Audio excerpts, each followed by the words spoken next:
দুঃখের পরে আছে সুখ, প্রাণটা আবার উদ্বেলিত হয়ে ওঠে। তাই তো আসলে তো দুঃখের পরে সুখ। এজন্য কষ্ট যখন পাবেন, অসুস্থ যখন হবেন, ওইখানেও আনন্দ করবেন, কারণ সামনে আরাম আসতেছে। সুবহানাল্লাহ পড়েন। মুমিনের হারাবার কিছু নাই, দুঃখ পাওয়ার কিছু নাই। তার রোগের মাধ্যমে তার গুনাহ ঝরে যায়, সে আল্লাহর কাছে প্রিয় হয়ে ওঠে। তা আমাদেরকে কেউ হারাইতে পারে? কথা বলেন, আমাদের কেউ ভয় দেখাইতে পারে?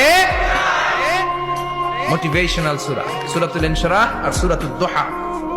এখানে অনেক হিউজ মোটিভেশন আছে। যারা হতাশ, যাদের জীবন ভাল লাগে না, মরে যেতে মনে চায়, গার্লফ্রেন্ড গালি দিছে, আছে না নাই? আবার বয়ফ্রেন্ড গার্লফ্রেন্ডের গালি দিছে, এ ওড়না পেঁচায়া ফ্যানের মধ্যে ঝুলে আত্মহত্যা করে। কত বড় পাগল! তুই মরলি কেন? গালি দিছে তো কি হয়েছে?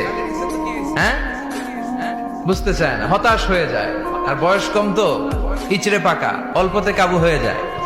এই সূরাগুলো পড়ে না। এখানে আশার বাণী আছে। আজকে আমি জানি কথা শোনাবো আপনাদেরকে, শুরুতে আগে সংক্ষেপে বলে দিই। এই সূরার মূল কথা হচ্ছে, মানে সেন্ট্রাল থিম বা সাবজেক্ট ম্যাটার, সূরাতুদ দুহার কেন্দ্রীয় আলোচ্য বিষয় হচ্ছে নিরাশ হবেন না, হতাশ হবেন না, হাল ছাড়বেন না, ভরসা রাখবেন কার উপর?